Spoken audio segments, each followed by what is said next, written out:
화엄의 제1조인 두엄, 2조 지엄, 3조 현수법장 스님, 그 다음에 그 진관 스님, 종밀까지 이 화엄의 역사적이고 행장 그 부분들은 어렵지 않으니까 책을 읽어보시면 아실 거예요. 제3조 현수법장 스님에 의해서 화엄종은 완성이 됩니다. 법장 스님은 해능 스님하고 생몰연대가 비슷해요. 제3조 법장 스님에 의해서 5교 10종이라고 하는 교판이 완성이 되면서 화엄종이 탄생이 됩니다. 5교는 소승교, 대승시교, 대승종교, 돈교, 원교. 그래서 현수법장 스님까지는 특히 의상대사까지는 60권 화엄경을 모셨어요. 그 이후서부터는 80 화엄경을 가지고서 합니다. 그래서 의상대사께서 지으셨던 법성계는 60권 화엄경을 놓고서 말씀을 하신 거예요. 그 이후로부터는 80권 화엄경을 봅니다. 그래서 제가 80 화엄경을 가지고서 말씀을 드려요. 80권 화엄경은 7처 9회 39품으로 되어 있어요. 법회를 가졌던 곳이 7군데라는 뜻이고 9회는 설법을 했었던 모임이 9번이라는 뜻이고 설했었던 내용을 39가지 챕터로 나눴다라고 해서 39품이라고 이야기를 합니다. 그래서 1품부터 시작을 해서 39 입법계품까지 39품으로 80화엄경은 이루어져 있어요. 그리고 40번째 품, 보현행원품인데 사실 40화엄경에 단행본으로도 많이 봤었어요. 하지만 80화엄은 39품까지 있습니다. 그리고 화엄경의 구성, 내용 자체는 삼주인과라고 그래요. 화엄경의 핵심 내용을 3번 돌린다라고 해서 삼주인과라고 그래요. 초품, 초회라고 하는 1품부터 6품까지 한 번, 그 다음에 십신법문 제7챕터부터 시작을 해서 38품까지 두 번째 2주인과, 그리고 3주인과는 입법계품, 선제동자가 53선지식을 만나러 가는 챕터이죠. 그것을 세 번째 내용으로. 3주인과는 따라서 부처님이 깨닫고 보살이 깨닫고 수행하는 과정을 3번 반복했다라는 이야기예요. 부처님과 보살과, 그 다음에 선제동자는 우리와 같은 중생이었죠. 그래서 부처님과 보살과 중생이 깨달아가는 내용 자체를 3번 반복해서 설했다라고 해서 삼주인과로 구성이 되어져 있습니다. 10주 설법부터는 도리천공 천상계로 올라가셔서 설법을 하십니다. 그래서 10주, 10행, 10회양, 10주는 각각 10단계씩 있습니다. 그래서 40계위가 되고 등각, 묘각 합쳐서 42계위로 이야기를 전통적으로 합니다. 그래서 십신법문은 수행계위로 안 친다고 말씀을 드렸어요. 화엄은 42계위로 되어져 있는데 10주, 10행, 10회양, 10지 이 법문들은 전부 다 천상에서 6개의 천상에 올라가셔서 설법을 하신 거예요. 6개에는 6개 하늘이 있다라고 해요. 수미산 들어보셨죠? 여기서 수백억 컵을 지나면 우주 중심에는 어마어마한 큰 산이 있는데 이 수미산 중턱에 있는 게 사천왕, 천이죠. 사천왕, 그분들이 계시는 곳.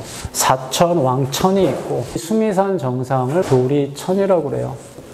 또 다른 말로는 제석천이라고 그래요. 제석천왕이 살고 있기 때문에 제석천이라고도 하고, 도리천이라고도 이야기를 합니다. 제석천을 다른 말로는 33천이라고도 해요. 제석천의 각 면에 8개의 하늘이 있대요.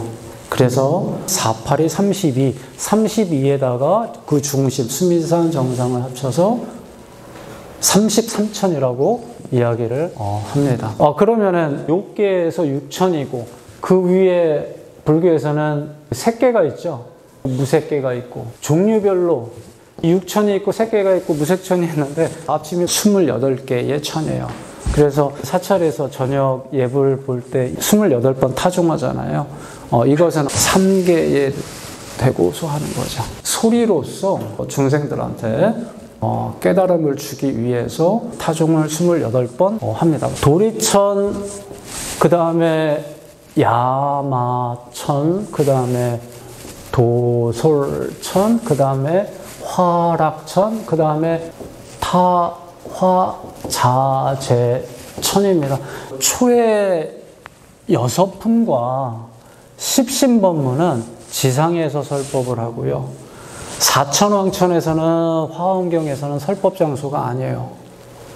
제석천, 도리천에서는 드디어 천상 꼭대기에 올라가서 십주법문이 시작이 되는 거예요. 그 의미하는 바가 깊겠죠. 십주가 최정상이다라고. 그 다음에 화엄경에서는 42계위가 있는데 첫 번째 계위예요.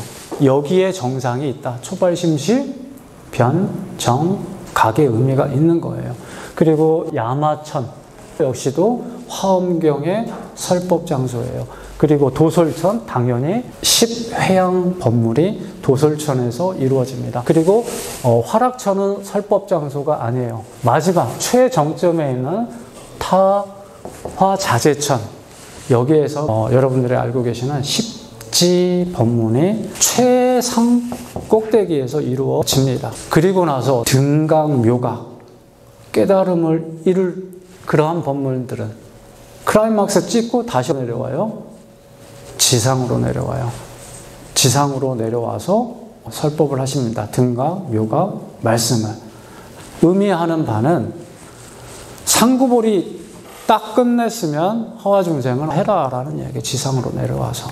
그러한 의미도 있는 내용입니다. 80화엄경의 구성은 7처 9회 39챕터로 이루어져 있습니다.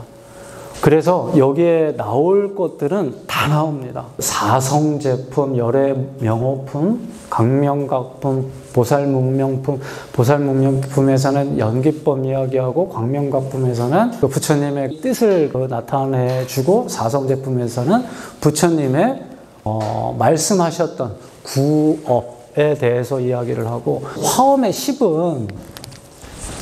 화엄에서의 10은 완전한 수예요. 그래서 십신이다라고 하게 되면 완전한 믿음이 되는 거예요. 완전한 믿음. 십신에도 10개의 단계가 있지만 더 깊은 내용의 그 십자는 완전한 뜻이에요. 그래서 십신, 뭘 믿는 거예요? 화엄경에서는 초회품, 첫 6품은 부처님의 깨달음의 세계, 이 부분들을 장엄하고 찬탄하고 그 다음에 세상은 어떻게 만들어졌는지 이야기만 하고 십신을 이야기를 합니다.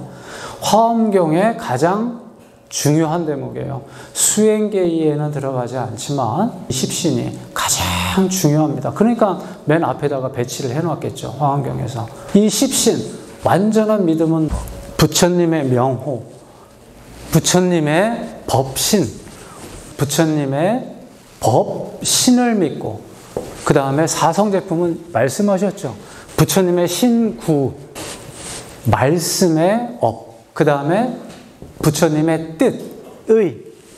그래서 부처님의 신구의 삼업을 믿는 거예요. 화엄경에서는. 화엄경뿐만이 아니라 불교 전체적으로 봤을 때 정확하게 뭘 믿어요? 라고 하게 되면 우리는 뭐라고 말해요? 우리는 부처님을 믿습니까? 믿지 않습니까? 부처님을 믿어요? 믿으셔야 합니다. 이렇게가 아니라 화엄경에서는 부처님의 몸과 법신과 부처님의 말씀과 부처님의 뜻, 이러한 삼업을 철저하게 믿어야 된다라는 이야기예요. 왜요? 부처님이 말씀하셨고 부처님의 그러한 뜻, 부처님이 연기법을 이야기를 하시면서 그 이후로 그러한 업으로 인해 가지고 지금 온 우주 마음법들이 부처님 법이잖아요. 부처님이 말씀하신 그 결과물들이잖아요. 그리고 부처님은 지금 가고 안 계시지만 전부 다 부처님의 나라고 부처님의 뜻이고 부처님의 신이에요. 우리 지금 그렇게 있잖아요. 부처님의 삼업 자체가 이미 어디에 있다라는 얘기예요. 우리가 보고 듣고 느끼고 하는 이러한 이 현상 세계 자체에 있다라는 이야기예요. 이걸 믿으라는 이야기예요. 화엄경은 누가 설한 거예요? 부처님이 설하신 것은 이 딱 두 품이에요. 아승지품, 열애수호, 광명, 공덕품인데 이 부분은 차치하고 원래 화엄경은 부처님이 설한 것이 아니에요. 보현보살, 문수보살, 법회보살, 금강당보살, 금강장보살, 다시 보현보살, 보살들이 설해요. 그래서 설불경이에요. 화엄경은 부처님을 설했다라는 이야기예요. 설불경. 근데 아미타경이나 이런 거 봤을 때 불설 아미타경이라고 그러죠. 부처님께서 직접 설하지만 화엄경은 이 보살들이 삼매에 들어서 부처님의 광명이 어떤 뜻인지 보고 삼매에 들어서 알고 나와서 아나운서가 돼서 이야기를 한 거예요. 이건 이렇다, 이건 이렇다, 이건 이렇다. 그래서 설불경이라고 그래요. 설불경. 부처님을 믿고 부처님이 말씀하셨었던 부처님의 삼업, 신, 구, 의 모든 역대 선지식들, 조사스님들, 큰스님들 이러한 분들이 남겨놓고 간 삼업을 믿어야 된다라는 이야기예요. 이거 자체가 흩뿌려져 있기 때문에 우리는 뭐만 하면 된다라는 이야기예요? 그냥 행하기만 하면 된다라는 얘기예요. 행은 수행하기만 하면 된다라는 얘기예요.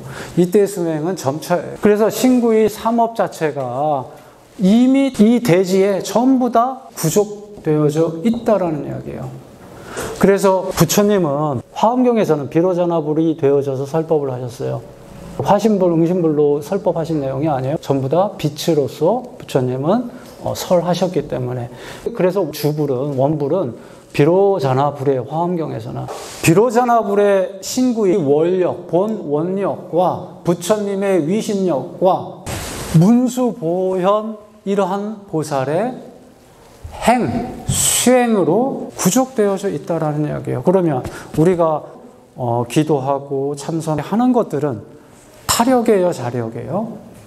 화엄에서 말하는 것은 자타불이라고 그래요. 자타불이력이라고. 그래서 불교는 타력불교예요, 자력불교예요? 아니라고요. 이미 선지식들이 부처님께서 이렇게 해놨다라는 이야기예요. 이걸 믿지 않으면 삼매에 못 든다라는 이야기예요. 십신법문이 끝나고 나서 십주품 딱 들어가게 되면은 초발심시 들어가는데 삼매가 안 되면 아예 안 돼요.